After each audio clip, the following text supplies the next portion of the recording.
처음엔 많이 피곤했지만 사람이 못할 일이 뭐가 있겠어요. 어깨가 빠질 것 같았지만 나중엔 점점 어깨와 팔에 힘이 생기고 다리가 찢어질 듯 아팠지만 나중엔 다리도 튼튼해지고 오히려 운동도 되더군요. 아빠도 처음엔 저를 걱정을 많이 했지만 나중엔 잘 닦는 노하우까지 알려주셨습니다. 아빠가 오랜만에 미소 짓는 걸 보니 저도 행복해지더라고요. 근데 불행은 계속 연이어 오더군요. 그건 한 사람 때문이었습니다. 바로 아까 말씀드렸던 그 아저씨 때문입니다. 우리 조카 며느리가 구두 닦는 실력이 너무 형편없네. 그래도 실력 한번 보려고 일부러 여기까지 온 건데. 이렇게 반말은 기본이고 제가 쌓아온 실력도 무시하기 일쑤였습니다. 저도 사람이니까 실수를 할 수는 있고 마음에 안 들 수도 있을 테니 나름 속으로 참으려고 노력했습니다.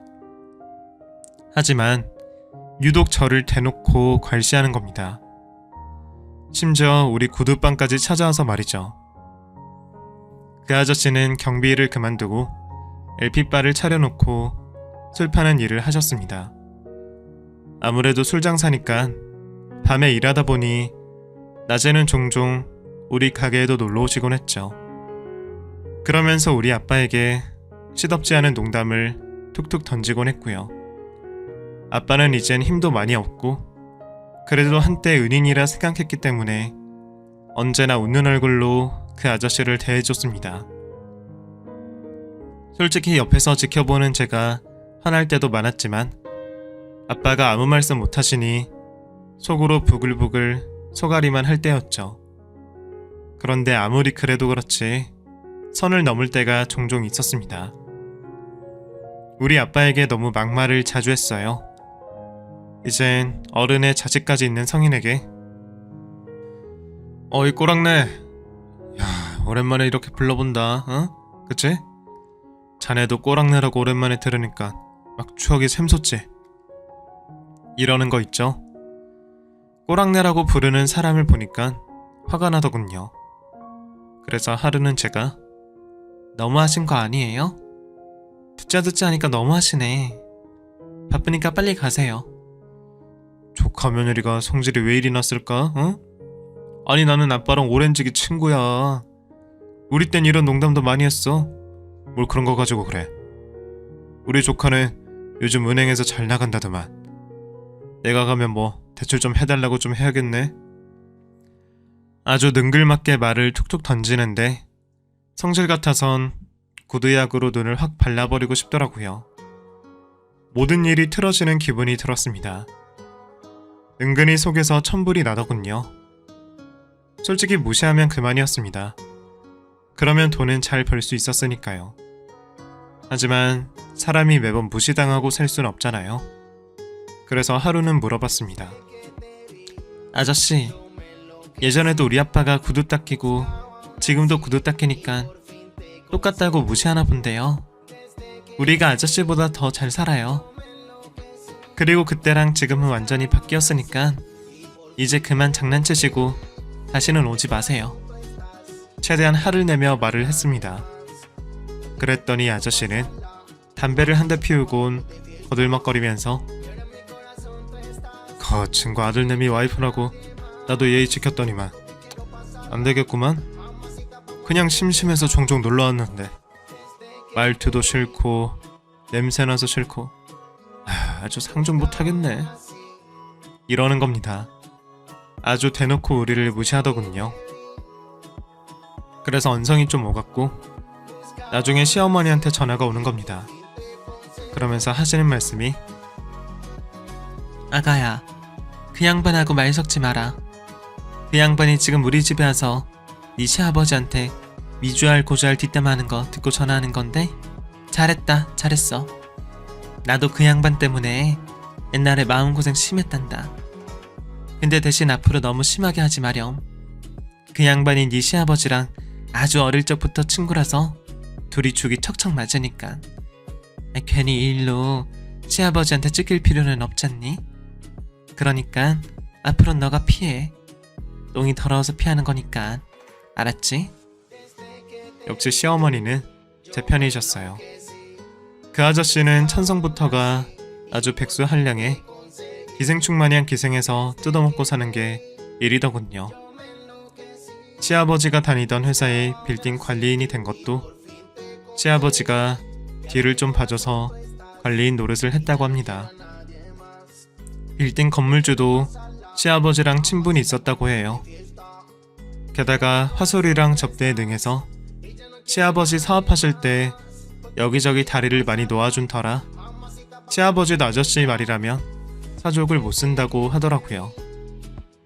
어쨌든 그런 양반에게 제가 들이댔으니 솔직히 시아버지에게 찍히는 건 당연했죠. 하지만 뭐 어쩌겠어요. 이미 제 편은 시어머니와 남편이 있었고 시아버지를 1년에 한두 번 볼까 말까 하니까 크게 두렵지도 않았습니다. 대신 그 아저씨가 계속 눈엣 가시였어요. 물론 이유 없이 싫은 사람이 있을 수도 있죠. 그리고 모든 사람이 나를 그리고 우리 아빠를 좋아할 수도 없을 겁니다. 그렇다고 이렇게 대놓고 사람을 무시하고 괄시하는 건 정말 참을 수가 없더군요. 그 이야기를 들을 때도 주먹이 파르르르 떨렸지만 꾹 참았죠. 그리고 속으로 언제 한번 기회만 되면 제대로 한 방 먹여줘야겠다고 마음먹게 됐죠. 그렇게 제가 늘 스트레스를 받으니까 어느 날 남편이 이런 말을 하는 겁니다. 여보, 이렇게까지 당신이 스트레스 받으면서 일할 필요는 없잖아요. 돈 적게 벌어도 되니까 이제 그만 쫓고 들어와. 그래서 속으로 다짐했습니다. 그 아저씨가 다시 한 번만 나를 그리고 우리 아빠를 무시하기만 하면 제대로 한 방 먹여줘야겠다고 생각했죠. 근데 며칠 후에 남편이 굉장히 심각한 표정으로 있는 겁니다. 무슨 고민 있냐고 했더니 어렵사리 말문을 여는데 그 아저씨가 대출을 좀 해달라며 왔다는군요. 게다가 시아버지가 따로 전화해서 내 친구 대출 좀 해줘라 이러면서 압력 아닌 압력을 넣었다는 겁니다. 은행 입장에서 돈 빌려주는 게 무슨 문제겠어요. 대신 담보가 정확하고 대출 심사에 문제없는 대상자라면 오케이 땡큐겠죠. 근데 문제는 그 아저씨 신용이 매우 엉망진창인데다가 대출 금액도 꽤 상당해서 함부로 대출해줬다간 남편도 위험해질 수 있다는 겁니다.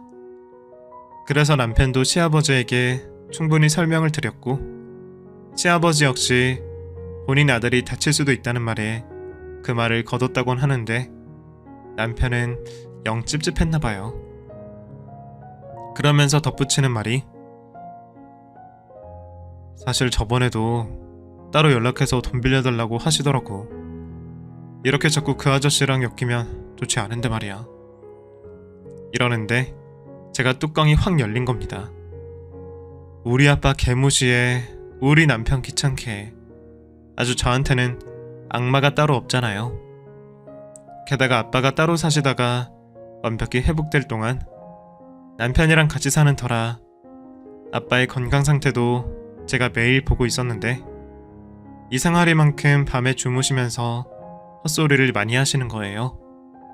신음소리 내면서 죽은 둘째 이름을 종종 부르는 게 너무 마음에 쓰이더군요. 이러다가 우리 아빠도 어떻게 안 좋게 되는 것 아닌가 걱정이 됐습니다. 근데 엎친 데 덮친 격으로 은행권에도 점점 칼바람이 불기 시작하니까 남편도 실적 문제로 그리고 여러가지 재정적으로 회사에서 압박이 들어온 겁니다. 그래서인지 남편도 밤마다 여기저기 자리 알아보고 소위 말하는 동아줄을 잡으려고 발품을 팔 때였죠. 자연히 기가 시간이 늦어지니까 아빠는 그 모습이 안쓰러웠는지 하루는 저를 보고 김서방이 나 때문에 고생하는 거 아니냐? 무슨 말씀이세요? 요즘 은행이 다 힘들어져서 그래요. 괜히 내가 이 집에서 쌀만 축내는 거 아닌지 모르겠다. 아빠, 그런 말씀 마시라니까요. 이러면서 아빠를 말리긴 했지만 여전히 아빠는 남편에 대한 고마움과 미안함이 늘 가득하셨어요. 근데 결정적으로 아주 큰 사건이 하나 터지게 됩니다. 바로 몇 달 후에 일이 벌어진 건데요. 그 사이에 저도 이래저래 일을 하려다 보니 아빠의 구두 닦는 일에 소홀히 해졌고, 아빠는 아빠대로 일을 하시면서 조금씩 마음의 건강도 찾으셨나 보더라고요. 그러면서 다시 각자 집에서 살게 됐죠. 그날은 제가 아빠 저녁 반찬이라도 좀 챙겨드리려고 특별히 연락을 안 하고 불쑥 아빠 집에 찾아갔습니다. 근데 집에 안 계시더라고요. 수술 후에 술도 끊으신 분인데 저녁에도 집에 안 계시길래 어디 가셨나 해서 전화를 거니까 조금 시끌시끌한 소리가 들리는 겁니다. 그래서 어디냐고 여쭈니까 그냥 친구들과 노래방에 왔다. 아니 맨정신에 무슨 노래방이에요. 아빠 참. 친구들은 좀 취했어. 나는 술 마시면 안 되니까 반찬은 놓고 가렴. 나는 좀 늦을 것 같구나. 이러시는데 수화기 너머로 노래소리가 들리더군요. 슬쩍 들어봐도 어디서 낯익은 목소리로 누군가 노래를 부르는데 그때만 해도 뭐 그런가 보다 하고 넘어갔어요. 근데 그게 나중에 보니 그냥 넘어갈 일이 아니더군요. 그 이후에도 몇 번 아빠 집에 찾아갈 때마다 아빠는 친구랑 약속이 있다, 친구랑 만날 일이 생겼다는 이유로 집에 거의 계시질 않았어요. 그리고 낮에 구두방에 가보면 문이 잠겨 있거나 늘 피곤한 얼굴로 계셨죠. 뭔가 일이 있긴 있는 것 같아서 하루는 아빠 집 근처에 잠복을 했습니다.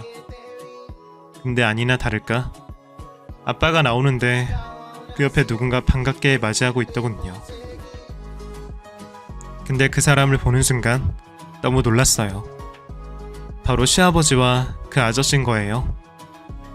시아버지는 요새 일을 관두고 거의 반백수로 지내시고, 아저씨는 술 장사하니깐 그런가 보다 했지만 셋이서 만나서 뭘 하나 너무 궁금해서 쫓아가 보니 LP바로 들어가더군요.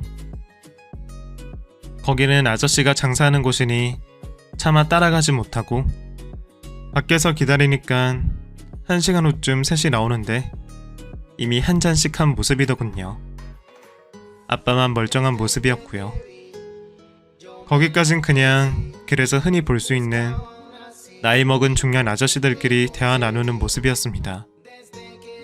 근데 셋이 뭐라고 이야기하면서 깔깔 웃더니 갑자기 그 아저씨가 신발을 발로 대충 벗어서 마치 발로 신발 멀리 던지게 하듯이 휙 하고 신발을 던지는 겁니다. 근데 그걸 아빠가 후다닥 뛰어가서 가져다 주는 겁니다. 그 모습을 시아버지와 그 아저씨는 좋다고 보고 있고요. 이게 무슨 일인가 싶더군요. 근데 셋은 또 뭐가 좋은지 낄낄대며 어디론가 가는데 너무 그 장면이 서글퍼 보이고 우리 아빠가 너무 불쌍해 보이는 겁니다. 그래서 이 이야기를 남편에게 했죠. 그랬더니 남편은 말도 안 된다면서 설마 우리 아버지까지 가서 해서 그러셨겠어? 정 못 믿겠으면 나중에 한번 보든가. 내가 영상으로 못 찍은 게 진짜 한이 든다, 한이 돼. 그래 좋아. 조만간 한번 가서 보자고. 이러는 겁니다. 물론 우리가 무슨 형사도 아니고 매번 잠목근부를 서며 그 장면만 기다릴 수는 없었죠. 근데 그 장면을 목격하는 일은 그리 어렵지 않았습니다. 바로 그 LP바에 가면 됐으니까요. 제가 하도 우리 아빠가 무시당한다고 말을 하니까 남편은 그걸 알아본답시고 겸사겸사 친구 몇 명과 함께 그 LP바를 갔다는 겁니다.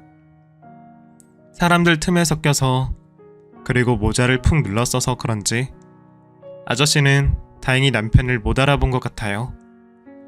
그리고 LP바를 아시는 분은 아시겠지만 신청곡 들려주고 음악이 늘 시끄럽게 되어 있잖아요. 어차피 주인도 손님을 신경 잘 쓰지 않으니까 남편 딴엔 LP바 아저씨가 어떻게 하나 지켜보는데 별 이상이 없어 보이고 특별한 게 없어서 나오려고 하는데 갑자기 아저씨가 씩 웃으면서 이놈아, 왔으면 아저씨한테 인사 안 해? 이러더랍니다. 남편이 너무 놀라서 움찔하니까 언제 인사하나 계속 봤더니만 끝까지 인사도 안 하고 가려고 하네. 어쩐 일이야? 아주 단도직입적으로 묻길래 남편이 머뭇거리니까 아저씨는 이렇게 된 거 할 이야기가 있다면서 술을 한잔 하자고 하더랍니다. 얼결에 친구들 먼저 보내고 아저씨랑 술을 한잔 하고 있는데 아저씨는 대출 이야기를 또 꺼내더래요. 이 낡은 LP바를 담보로 이 건물이 어쩌고 하는데 남편은 가시방석 같아서 영 불편했다고 합니다. 근데 그때 어디서 술에 얼큰하게 취한 시아버지가 우리 아빠의 부축을 받고 들어오더랍니다. 남편 입장에선 너무 불편해서 일어나려고 했는데 시아버지는 아들 왔냐며 좋아하시더니 맨정신인 우리 아빠에게 야, 우리 아들 조만간 면접 보러 가야 하는데 네가 우리 아들 구두 좀 닦아놔라 이러더랍니다. 그 말에 남편이 너무 충격을 받았대요. 근데 더 충격적인 건 그 아저씨가 우리 남편을 보며 너 면접 보는 거 내가 알아봐준 거다. 그거 명심해. 야, 꼬랑내, 사위 취직시켜주려면 구두 잘 닦아놔 이러더랍니다. 왜냐면 사실 남편이 회사가 어려우니까 다른 데 면접 자리를 알아놨거든요. 물론 그 자리를 놓아준 건 시아버지가 여기저기 백을 써서 그런 거지만요. 근데 그 백의 또 다른 백이 그 아저씨였던 거죠. 너무 놀라서 기가 막히고 코가 막히더랍니다. 나중에 들은 이야기지만 그 아저씨는 소위 건달 세계에서 일을 했던 양반이고 그때 밑에 있던 관계 맺었던 사람 중에 여전히 여기저기 회사에 있는 사람들이 있는지라 남편이 일자리 하나 정도는 빼줄 수 있었다는 겁니다. 그리고 그런 부탁을 시아버지가 했었고 우연히 남편 취직 고민을 들었던 우리 아빠도 그 고민을 해결해 줄 것은 그 아저씨밖에 없다고 생각하던 찰나에 시아버지도 함께 이야기했다는 걸 알고 자진해서 술상무 노릇을 하고 계셨던 겁니다. 근데 이 모든 상황이 남편에겐 너무 수치스럽고 또 한편으론 너무 불편했다는 겁니다. 특히 우리 아빠가 내 은인이나 다름없는 우리 사이를 취직시켜준다면야 구두가 문제야? 내가 대한민국에서 구두 하나는 제일 잘 닦고 이러면서 남편의 구두를 벗기려고 하셨다는 겁니다. 근데 거기에 술에 잔뜩 취한 시아버지가 야, 닦는 김에 내 것도 닦아라, 어? 이러면서 남편의 신규를 완전히 자극한 거죠. 기어이 완전 뚜껑 열린 남편은 소리소리 지르며 시아버지와 아저씨에게 화를 냈는데 그 아저씨가 이죽거리길래 남편이 그랬다는 겁니다. 아저씨, 나한테 대출 받고 싶다고 했죠? 그럼 가서 맥주 좀 사와봐요. 안주도 좀 썰어오고. 나한테 잘 보여요. 그 말에 그 아저씨는 열받아 하고 시아버지도 어디서 배운 말버릇이냐고 화를 내길래 남편은 시아버지한테 이런 식으로 제가 취직하면 뭐가 됩니까? 아버지도 정신 차리세요. 이러면서 면박을 주면서 그 아저씨에게 남편은 가서 과일 깎아와. 대출 받기 싫어? 그럼 구두라도 닦아오든지. 이러면서 끝까지 한바탕 기싸움을 벌였다고 하더군요. 물론 그 아저씨는 나중에 그냥 가라며 우리 남편에게 꼬랑지를 내렸고요. 물론 이야기는 다음날 아빠에게 듣게 됐고요. 듣는 내내 화가 났고 아빠에게 실망을 했습니다. 아빠는 아빠대로 내가 한번 기가 죽으니까 어쩔 수가 없더라. 그 인간 앞에선 오금을 못 펴. 게다가 우리 사이 좋은 데에 취직시켜줄 수 있다고 하니까 나도 모르게 꼬북 노릇을 하고 있었네. 앞으론 그럴 일 없을 거야 하시는데 제가 다 눈물이 나더라고요. 바로 엘빛바에 따지러 갔죠. 그 아저씨는 마치 제가 올 줄 알았다는 듯이 아주 부부가 돌아가면서 남의 가게 영업방해를 하네? 에? 가서 전에 대출을 해주든가 아님 취직하고 싶으면 와서 싹싹 빌든가. 그래서 제가 그랬죠. 옆에 있던 생맥주를 얼굴에 확 끼얹고 우리 남편 그딴 도움 없어도 되니까 앞으로 서로 얼굴 보지 맙시다. 그랬더니 그 아저씨가 구두 닦기 딸내미 아니랄까봐 끝까지 꼬랑내 풍기네 진짜 씨 이러더군요. 그 소리가 들렸지만 그냥 무시하고 집으로 와버렸죠. 그리고 남편하고 단판지었습니다. 일단 회사 정년 퇴직금 이빠이 땡겨서 나오기로, 그리고 지금 있는 부동산 처분해서 시골로 내려가자고요. 남편도 차라리 그렇게 하겠다고 하더군요. 물론 시골로 내려가진 못했어요. 대신 사업을 하기로 했죠. 그래서 지금은 일단 남편은 퇴직했고요. 그 돈으로 지금 저는 올케네 분식집을 체인화 작업 중에 있습니다. 물론 턱없이 부족한 돈이지만 부동산 처분한 돈으로 더 보태서 올케가 했던 분식 사업을 좀 더 키우려고 합니다. 물론 남편은 대표이사가 돼야겠죠. 물론 그 아저씨에게 당한 수모는 지금도 자다가도 벌떡 일어날 정도로 치욕스러웠고 수치스러웠기 때문입니다. 앞으로 저는 어떻게 하면 좋을까요? 바보 같은 아내이자 딸이라고 손가락질 하실 수도 있지만 이젠 저나 남편 그리고 아빠가 떵떵거리며 살게 하고 싶어요. 그리고 인생의 모험을 걸어보기로 했습니다. 그래서 사업 성공하면 그놈을 평생 괴롭혀주고 싶습니다. 이번 일로 시댁과 사이는 완전히 틀어졌고 남편 역시 시아버지에게 실망했다며 벽을 쌓았습니다. 그만큼 제 마음의 상처가 지금까지도 깊게 남아있나 봅니다. 여러분 같으면 어떡하실 건가요? 저에게 지혜를 좀 빌려주시겠어요? 저의 고민을 들어주셔서